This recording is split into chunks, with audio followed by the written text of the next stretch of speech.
मन के मन ही माहे रहे, ना हर भजे न तीर्थ सेवे, चोटी काल गहे रहाउ। दारा मीत पूत रथ संपत, धन पूरन सब महे। अवर सगल मिथ्या ए जानहु, भजन राम को सहे।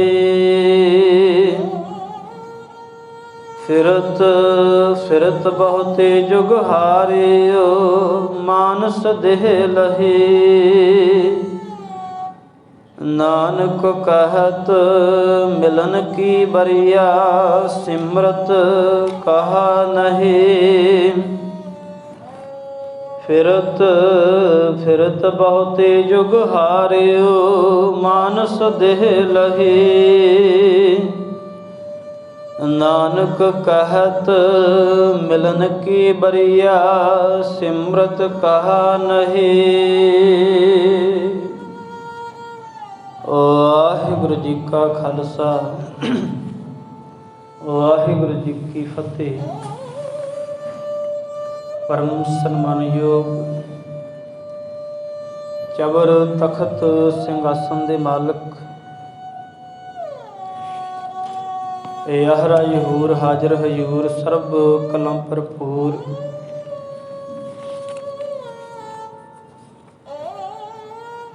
सतगुरु धन साहिब गुरु ग्रंथ साहिब जी महाराज, तिन्हां दे पावन मुबारक गोद अंदर हाजरीन सतसंगी जनों, सतगुरां जी की अपार बख्शिश कृपा हुई। साहिब जियां ने संध्या दे दीवान सोदर जी जाप अमृत बानी का कीर्तन बख्शिश किया। आओ जो शाम दे दीवाना अंदर लड़ीवार कथा विचार चलती है, वो विचार दे नाल जुड़न तो पहला बड़े अदब सत्कार दे नाल सतगुरां जी दे पास मन चित एकाग्र कर हाजरी लवाइए। फतेह दी सांझ। वाहिगुरु जी का खालसा, वाहिगुरु जी की फतेह। सज बैठी समूह संगत नूं दसम पिता जी वालों बख्शे हुए होले महल्ले दियां बहुत बहुत बधाइयां। सतगुरु धन गुरु कलगीधर पातशाह महाराज, जिन्हां ने साडे उपर बख्शिश की है। ख्याल करना, जितने भी सतगुरां ने सानू त्योहार, सिखियावां, परंपरावां, सिद्धांत जिन्ने भी बख्शिश किए ने, वो हर एक दे अंदर डूंगी सिक्ख्या दी है। कोई भी इवें दी रीत नहीं, कोई भी इवें दी मर्यादा नहीं जिहड़ी कर रही होईए ते उहदा कोई लाभ ना होवे। साडे नित कर्म तो लैके अमृत वेले तो लैके धार्मिक ग्रंथ तो लैके सिक्ख्या तो लैके हर एक सिक्ख्या, हर एक वजन के अंदर गुरु ने कृपा की है। जिहड़ा भी गुरु का सिख पावन मर्यादा के अंदर चलता है, हर एक उपदेश के अंदर उन्होंने मालक रब्बी प्यारे की याद आउंदी है। ये जो अज के दिन सिख जगत के अंदर होला महल्ला मनाया जाता है, ये बहुत पुराना त्यौहार भारत का हुण ते बाकी थावां ते भी मनाया जाता है। ये होली नामक त्यौहार है ते सतगुरां ने सिखां नूं एक होला बख्शिश किया है, होला महल्ला। क्योंकि ये मनाया किवें जांदा सी, जो इहदी इतिहास इहदा मिलदा है कि प्रहलाद भगत जी ते तिन्हां दे पिता हरनाकश। हरनाकश कहंदा है पुराणां दी कथा दे आधारित है, पुराणां दे अंदर जिक्र मिलदा है इस सारी गाथा दा कि हरनाकश अपने आप नूं रब कहंदा सी ते धक्के दे नाल सबनां नूं कहंदा सी भी तुहानूं कहना पवेगा मैं रब हाँ, क्योंकि चंगा धनाड़ राजा किसी गल दी कोई कमी नहीं। पर घर दे अंदर ही पुत्र ने जन्म ले लिया जिहड़ा उहदे इस विचार दे नाल सहमत नहीं। भगत प्रहलाद जी ये तो कहते हैं भी तुसी पिता हो, तुसां ने संसार दे अंदर जन्म दिता, पर तुसी हुण सारियां दे पालनहार नहीं, वो ते मालिक परमात्मा है। वो कहंदा सी मैं ही सबनों रिजक देण वाला है, मैं ही नाश करन वाला है, मैं ही करता धरता है। हुण जदों घर दे अंदर ही कोई बगावत उठ पवे उहनूं दबाउण वास्ते सारे यतन कीते जांदे कीते गए, जदों कोई भी सफलता ना मिली इतिहास दे पन्ने बोलदे ने। फिर हरनाकश दी भैन जिन्हों कहा जाता है कि ये वार मिलिया होया सी भी वो अग दे विच भी जे बैठ जाए तो सड़दी नहीं, पर जो इतिहास दसदा है कि उन्होंने भगत जी नूं गोदी दे अंदर बिठाया है, अग दे विच हरनाकश दी भैन बैठी है। पर की होया है भगत जी दी पैज मालिक ने रखी है ते हरनाकश दी भैन प्रहलाद भगत जी दी भूआ कहंदे वो अग दे विच चिखा दे विच सड़ गई है। और उहदी चिखा जदों सड़ी है कहंदे बदी दा अंत होया है। वो जिहड़ी चिखा सड़ी उहदी स्वाह जदों उहनूं खुशी दे अंदर उड़ाया गया है, भगत जी दी जित दी खुशी दे अंदर और उहदी मिटन दी खुशी दे अंदर, उत्थों कहंदे ये सहजे सहजे प्रचलित होया है। बाद दे अंदर जिउं रंग आ गई, फिर वो घट्टा मिट्टी दी जगह धूड़ दी जगह रंग ने लै लई। जे इहदे मगर कोई सिद्धांत दी कोई सिੱਖਿਆ दी गल है तो वो रंगां दे अंदर कोई भी नज़र नहीं आउंदी, पर गुरु ने जो सानू कहंदे भी बाकी भावें सारा संसार होली मनावे पर सिख जगत होला महला कढ़िया करेगा। होले तो भाव हुंदा है हल्ला करना ते मुहल्ला, वो जिथे जित प्राप्त करके जिस स्थान ते तुसी काबज होना है। इतिहास दसदा है दसम पातशाह महाराज कलगीधर पातशाह जी ने संमत 1757 सन 1700 ईस्वी नूं ये होला महल्ला कढ़ना आरंभ किया है। और ये मगर कारण की सी, अज दे समय में हर एक देश की फौज है और वो फौज के उपर हर एक देश के करोड़ों अरबा रुपया इस कारण करके लगते ने क्योंकि वो फौज आपस दे विच ही ट्रेनिंग करती रहिंदी है, अभ्यास करती रहिंदी है कि कल नूं कोई हमला कर देवे तो ये ना होवे साडे हथियार ही ना चलन। करोड़ों रुपया भारत की फौज से भी अरबा रुपया इस करके लगता है हर साल कि वो ट्रेनिंग करते हैं। साहिब सतगुरां ने सिख नूं संत ते सिपाही बनाया और ये होला महल्ला कढ़न दा मगर ये सिद्धांत की काम करता सी कि गुरु का सिख जिथे संत है, जिथे बाणी वाला है, उत्थे गुरु के सिख ने सिपाही भी बनना है। तो हल्ला किवें कीता जाना है, किवें जित प्राप्त करनी है, कब्जा किवें करना है, ये सिद्धांत दृढ़ करवाउंदा है। सो अज दी एक पवित्र पाक दिहाड़े की समूह संगतां नूं बहुत बहुत वधाई। सतगुरु जी कृपा करन जिथे अपने बच्चों नूं गुरमत दे नाल गुरमुखी दे नाल जोड़ना है, सतगुरु कृपा करन उथे बच्चों नूं सरीरक पक्ष तो भी जो सतगुरां दा ये बख्शिया होया गतका है, यदि भी जे हो सके तो सिक्ख्या दी जाए।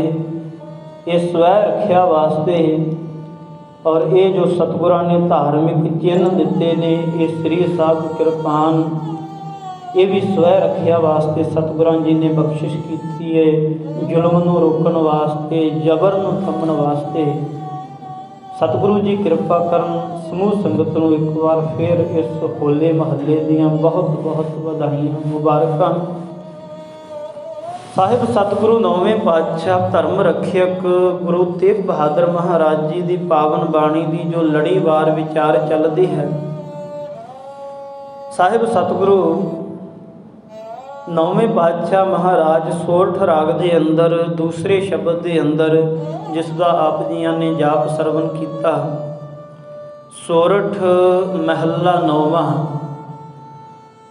ਰਾਗ ਸੋਰਠ ਹੈ ਔਰ ਨੌਵੇਂ ਮਹਿਲ ਭਾਵ ਨੌਵੇਂ ਸਤਿਗੁਰੂ ਧੰਨ ਗੁਰੂ ਤੇਗ ਬਹਾਦਰ ਮਹਾਰਾਜ ਜੀ ਬਚਨ ਕਰਦੇ ਨੇ, ਮਨ ਕੀ ਮਨ ਹੀ ਮਾਹੇ ਰਹੇ, ਨਾ ਹਰ ਭਜੇ ਨਾ ਤੀਰਥ ਸੇਵੇ, ਚੋਟੀ ਕਾਲ ਗਹੀ। ਇਹ ਰਹਾਉ ਵਾਲਾ ਬੰਦ ਹੈ। ਸਤਿਗੁਰੂ ਗੁਰੂ ਤੇਗ ਬਹਾਦਰ ਮਹਾਰਾਜ ਜੀ ਨੇ ਅੱਜ ਦੇ ਪਾਵਨ ਸ਼ਬਦ ਦੇ ਅੰਦਰ ਫਿਰ ਮਨ ਨੂੰ ਸੰਬੋਧਨ ਕੀਤਾ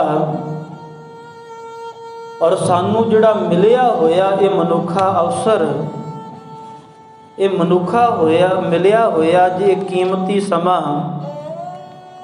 ਜਿਹੜਾ ਇਹ ਬਿਰਥਾ ਜਾ ਰਿਹਾ ਹੈ, ਸਾਹਿਬ ਨੇ ਇਹਦੇ ਬਾਬਤ ਫਿਰ ਅੱਜ ਦੇ ਸ਼ਬਦ ਦੇ ਅੰਦਰ ਸੁਚੇਤ ਕੀਤਾ। ਜਿਵੇਂ ਕੋਈ ਸੁੱਤੇ ਹੋਏ ਨੂੰ ਹਲੂਣਾ ਦੇ ਕੇ ਜਗਾਉਂਦਾ ਹੈ। ਕਿਤੇ ਸਫ਼ਰ ਤੇ ਜਾਣਾ ਹੋਵੇ, ਕਿਸੇ ਮੁਸਾਫਰ ਨੇ ਆਪਣੀ ਮੰਜ਼ਿਲ ਤੇ ਪਹੁੰਚਣਾ ਹੈ, ਉਹ ਘਰੋਂ ਚੱਲ ਪਿਆ ਏ, ਅੱਗੇ ਜਿਸ ਰਸਤੇ ਤੇ ਔਰ ਜਿਸ ਵਹੀਕਲ ਦੇ ਰਾਹੀਂ ਜਾਣਾ ਹੈ ਉਹ ਵਹੀਕਲ ਹਾਲੇ ਆਇਆ ਨਹੀਂ। ਕੀ ਹੋਇਆ ਏ? ਉੱਥੇ ਆਰਾਮ ਕਰਨ ਵਾਸਤੇ ਸੌਂ ਗਿਆ ਏ ਔਰ ਜੇ ਸਹੀ ਸਮੇਂ ਤੇ ਨਾ ਉੱਠਿਆ ਤੇ ਸੁੱਤਾ ਰਹਿ ਜਾਵੇਗਾ, ਆਪਣੀ ਮੰਜ਼ਿਲ ਤੇ ਨਹੀਂ ਪਹੁੰਚ ਪਾਵੇਗਾ। ਹੁਣ ਸਾਹਿਬ ਇਉਂ ਕਹਿ ਲਈਏ ਕਿ ਜਿਵੇਂ ਕਿਸੇ ਮੁਸਾਫਰ ਨੂੰ ਕੋਈ ਹਲੂਣਾ ਦੇ ਕੇ ਉਠਾਉਂਦਾ ਏ ਵੀ ਤੇਰਾ ਵਹੀਕਲ, ਇਹ ਸਾਧਨ ਚੱਲਿਆ ਏ, ਜੇ ਪਹੁੰਚਣਾ ਏ ਤੇ ਜਾਗ ਤੇ ਇਹਦੇ ਉੱਪਰ ਸਵਾਰ ਹੋ, ਤਾਂ ਹੀ ਆਪਣੀ ਮੰਜ਼ਿਲ ਤੇ ਪਹੁੰਚੇਗਾ। ਮਾਨੋ ਧੰਨ ਗੁਰੂ ਤੇਗ ਬਹਾਦਰ ਮਹਾਰਾਜ ਸਾਨੂੰ ਹਰ ਸ਼ਬਦ ਦੇ ਅੰਦਰ ਹਲੂਣਾ ਦੇ ਕੇ ਉਠਾਉਂਦੇ ਨੇ, ਜਗਾਉਂਦੇ ਨੇ ਕਿ ਭਾਈ ਇਹ ਮਿਲਿਆ ਹੋਇਆ ਅਵਸਰ ਤੁਰਿਆ ਜਾ ਰਿਹਾ ਏ, ਇਹ ਆਪਣੀ ਚਾਲ ਚੱਲਿਆ ਜਾ ਰਿਹਾ ਏ। ਜਿਵੇਂ ਆਪਾਂ ਬੜੀ ਵਾਰ ਪਿੱਛੇ ਵੀ ਭਾਈ ਵੀਰ ਸਿੰਘ ਜੀ ਦੀ ਇਹ ਕਵਿਤਾ ਨੂੰ ਯਾਦ ਕਰਦੇ ਹਾਂ, ਉਹਨਾਂ ਨੇ ਸਮੇਂ ਦੀ ਉਦਾਹਰਨ ਦੇ ਕੇ ਬੜਾ ਕੀਮਤੀ ਗਿਆਨ ਦਿੱਤਾ, ਸਮਝ ਦਿੱਤੀ। ਕਹਿੰਦੇ ਭਾਈ ਜਿਵੇਂ ਇਹ ਸਮਾਂ ਹੈ ਨਾ, ਮਾਨੋ ਇਹਨੂੰ ਤੇ ਠਹਿਰਨ ਦੀ ਜਾਚ ਹੀ ਨਹੀਂ। ਜਿਵੇਂ ਆਪਾਂ ਕਹਿ ਦਿੰਦੇ ਹਾਂ ਵੀ ਇਹ ਤੇ ਅਣਜਾਣ ਹੈ, ਇਹਨੂੰ ਤੇ ਚੀਜ਼ ਦੀ ਜਾਚ ਹੀ ਨਹੀਂ। ਭਾਈ ਵੀਰ ਸਿੰਘ ਕਹਿੰਦੇ ਸਮੇਂ ਨੂੰ ਠਹਿਰਨ ਦੀ ਜਾਚ ਨਹੀਂ। ਇਹ ਗੱਲ ਤੂੰ ਪੱਲੇ ਬੰਨ੍ਹ ਲੈ।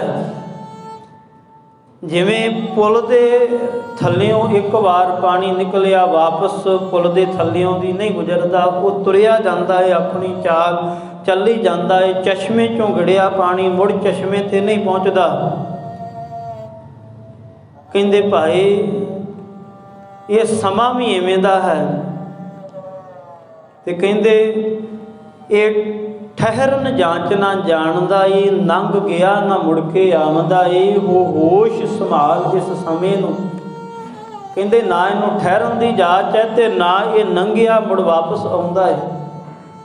ਅਸੀਂ ਇੰਨਾ ਕੁ ਯਤਨ ਕਰ ਸਕਦੇ ਹਾਂ, ਜੇ ਸਾਡੇ ਸਾਹਮਣੇ ਟਾਈਮ ਪੀਸ ਲੱਗਾ ਹੈ ਜਾਂ ਸਾਡੇ ਪਾਸ ਘੜੀ ਹੈ, ਜੇ ਸਮੇਂ ਨੂੰ ਖਿਲਾਰਨਾ ਚਾਹੀਏ ਤੇ ਇਹਦਾ ਸੈੱਲ ਰੋਕ ਦੇਵਾਂਗੇ, ਕੱਢ ਲਵਾਂਗੇ। ਪਰ ਇਹ ਸਾਡਾ ਯਤਨ ਕੀਤਾ ਹੋਇਆ ਕਿਸੇ ਕੰਮ ਨਹੀਂ, ਕਿਉਂਕਿ ਸਾਡੇ ਟਾਈਮ ਦੇ ਨਾਲ ਬਾਕੀ ਟਾਈਮ ਨੇ ਨਹੀਂ ਰੁਕਣਾ, ਉਹ ਚੱਲੀ ਜਾਂਦਾ। ਕਹਿੰਦੇ ਇਹ ਠਹਿਰਨ ਜਾਂਚ ਨਾ ਜਾਣਦਾ ਈ, ਲੰਘ ਗਿਆ ਨਾ ਮੁੜ ਕੇ ਆਉਂਦਾ ਈ, ਕਰ ਸਫਲ। ਕਹਿੰਦੇ ਹੋਸ਼ ਕਰ, ਹੋਸ਼ ਕਰਕੇ ਇਹ ਸਮੇਂ ਨੂੰ ਸਫਲਾ ਕਰ। ਇਹਨੂੰ ਨਾ ਰੁਕਣ ਦੀ ਜਾਚ ਹੈ, ਨਾ ਠਹਿਰਨ ਦੀ ਜਾਚ ਹੈ। ਇਹ ਤੇ ਉੱਡਦਾ ਜਾ ਰਿਹਾ ਹੈ, ਉੱਡਦਾ ਜਾ ਰਿਹਾ ਹੈ। ਧੰਨ ਗੁਰੂ ਤੇਗ ਬਹਾਦਰ ਮਹਾਰਾਜ ਹਰ ਪਲ और बड़ी सौखी ते सरल भाषा के अंदर हर शब्द के अंदर ही समझाते हैं। कहते भाई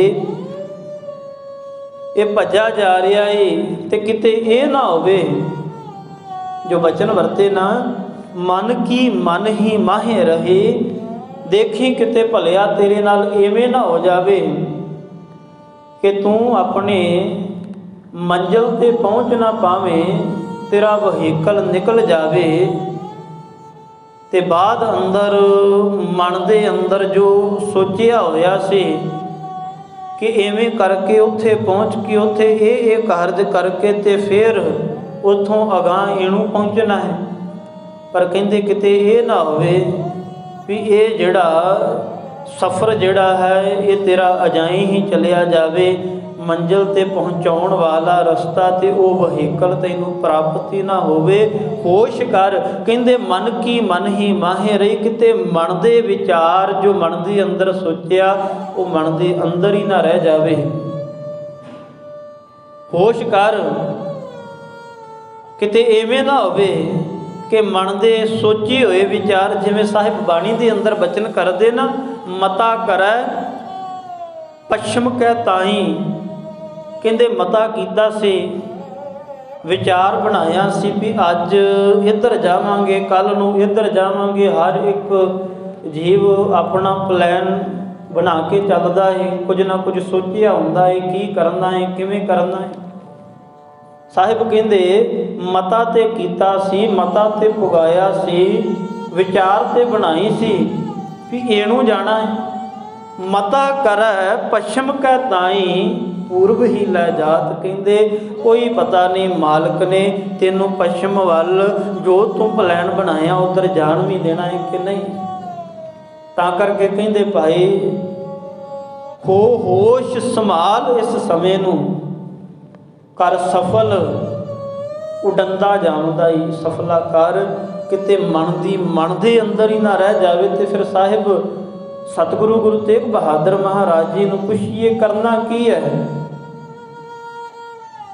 कहते तेरी मन दे अंदर ही रह सकती है जे कहते तू ये कारज ना कीते, ना हर भजे ना तीर्थ सेवे, चोटी काल गही।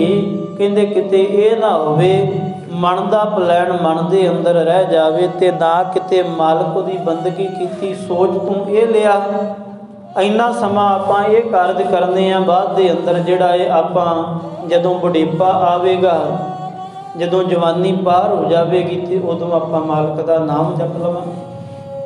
कहते किते ये ना होवे भी ये सोचिया होया केवल सोचिया ही रह जावे, ना हर भजे ना तीर्थ सेवे।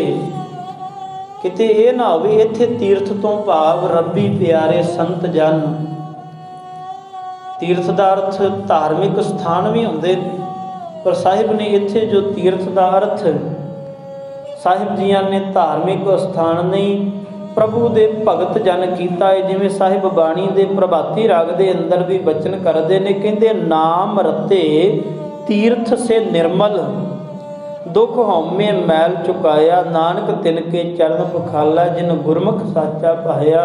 कहते जिन्ना रब्बी प्यारियां ने भाई गुरु दे राही मालिक दे चरण पकड़े ने, मालिक दे चरणों दे नाल जुड़े ने, वो जड़े नाम दे विच तीर्थ ते निर्मल होए जन प्यारे ने, जिन्हां ने दुख ते हौमे दा मैल जिहड़ा है मालिक दे चरणों दे नाल लग के चुका लिया। कहते भाई उन्हां जनां दी संगत ने नाल ही जुड़, पर कहते ना तू हरी मालिक दा जस गाया, ना तू उन्हों याद कीता, कहते ना रब्बी प्यारियां दी संगत दे अंदर गयो, चोटी काल गई। ते कहते समा की आ गया, समा फिर आ गया, सिर की बोधी जड़ी है ये चोटी नूं मौत ने आग रसिया। कहते उदों भाई फिर पछताउण दा कोई भी फायदा नहीं। साहिब कहते भाई दारा मीत पूत रथ संपत, धन पूरन सब मही, अवर सगल बिखिया ये जानो, भजन राम को तही। साहिब जियां ने आप पिछे भी बचन किए सन ਕਿ ਇਹ ਵਾਲੇ ਰਿਸ਼ਤੇ ਜਿਹੜੇ ਨੇ ਇਹ ਸਭ ਤੋਂ ਪਾਕ ਨੇ, ਸਭ ਤੋਂ ਨੇੜੇ ਵਾਲੇ ਨੇ। ਦਾਰਾ ਇਸਤਰੀ, ਘਰ ਵਾਲੇ, ਪੂਤ ਪੁੱਤਰ, ਮੀਤ ਮਿੱਤਰ, ਰੱਥ ਸੰਪਤ। ਪਿਛਲੇ ਸਮੇਂ ਦੇ ਅੰਦਰ ਰੱਥ ਚੱਲਦੇ ਸਨ, ਅੱਜ ਦੇ ਸਮੇਂ ਦੇ ਅੰਦਰ ਗੱਡੀਆਂ। ਸਾਹਿਬ ਕਹਿੰਦੇ ਭਾਈ ਧਨ ਪੂਰਨ ਸਭ ਮਹੀ, ਇਹ ਧਰਨ ਇਹ ਸਾਰੀ ਧਰਤੀ ਹੀ। ਅਖੀਰਲਾ ਬਚਨ ਕਹਿੰਦੇ ਧਨ ਪੂਰਨ ਸਭ ਮਹੀ, ਕਹਿੰਦੇ ਸਭ ਮਹੀ ਤੋਂ ਭਾਵ ਇਹ ਸਾਰੀ ਧਰਤੀ ਹੀ। ਅਵਰ ਸਗਲ ਮਿਥਿਆ ਇਹ ਜਾਣੋ, ਕਹਿੰਦੇ ਭਾਈ ਇੱਕ ਗੱਲ ਜਾਣ ਲੈ, ਇਹ ਹੈ ਸਾਰਾ ਕੁਝ ਮਿਥਿਆ।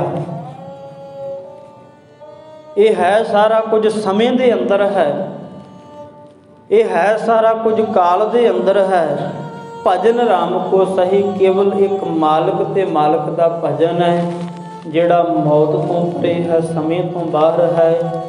ਔਰ ਕਹਿੰਦੇ ਭਾਈ ਉਸ ਭਜਨ ਦੇ ਨਾਲ ਜੁੜ ਅਖੀਰਲਾ ਬੰਦ ਸਤਿਗੁਰਾਂ ਦਾ। ਫਿਰਤ ਫਿਰਤ ਬਹੁਤੇ ਜੁਗ ਹਾਰਿਓ, ਮਾਨਸ ਦੇਹ ਲਈ। ਸਾਹਿਬ ਕਹਿੰਦੇ ਭਾਈ ਬੜੇ ਲੰਮੇ ਸਮੇਂ ਬਾਅਦ, ਬੜੀਆਂ ਜੂਨਾਂ ਦੇ ਵਿੱਚ ਤੂੰ ਆਇਆ ਏ, ਬੜੀਆਂ ਜੂਨਾਂ ਨੂੰ ਭੋਗਿਆ ਏ, ਬੜੀਆਂ ਟੇਢੀਆਂ ਜੂਨਾਂ ਤੋਂ ਸਾਹਿਬ ਕਹਿੰਦੇ ਤੂੰ ਨਿਕਲ ਤੇ ਇਹ ਮਨੁੱਖਾ ਜਨਮ ਦੇ ਅੰਦਰ ਆਇਆ ਹੈ। ਨਾਨਕ ਕਹਿਤ ਮਿਲਨ ਕੀ ਬਰੀਆ।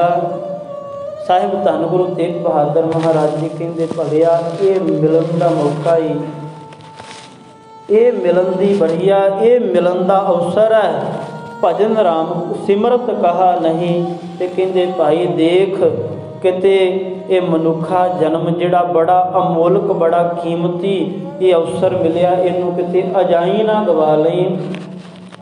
ਇਹ ਤੇਰਾ ਅਵਸਰ, ਇਹ ਤੇਰੀ ਵਾਰ, ਘੱਟ ਭੀਤਰ ਤੂੰ ਦੇਖ ਵਿਚਾਰ। ਸਾਹਿਬ ਕਹਿੰਦੇ ਹਿਰਦੇ ਦੇ ਅੰਦਰ ਝਾਕ ਕੇ ਦੇਖ ਲੈ, ਇਹ ਅਵਸਰ ਜਿਹੜਾ ਹੈ ਇਹ ਬੜਾ ਕੀਮਤੀ ਮਿਲਿਆ ਹੈ। ਇਹ ਪੱਕੇ ਫਲ ਦੀ ਤਰ੍ਹਾਂ ਹੈ, ਇੱਕ ਵਾਰ ਇਹ ਆਪਣੀ ਟਾਹਣੀ ਦੇ ਨਾਲੋਂ, ਮੂਲ ਦੇ ਨਾਲੋਂ ਟੁੱਟ ਗਿਆ, ਮੁੜ ਜੁੜ ਨਹੀਂ ਪਾਵੇਗਾ।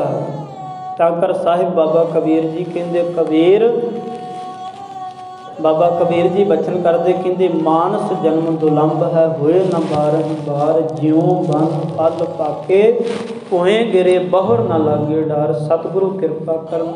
ਗੁਰੂ ਅੱਗੇ ਅਰਦਾਸ ਬੇਨਤੀ ਕਰੀਏ, ਸਤਿਗੁਰੂ ਜੀ ਮਿਲੇ ਹੋਏ ਇਸ ਅਵਸਰ ਨੂੰ ਸਫਲਾ ਬਣਾਵਨ।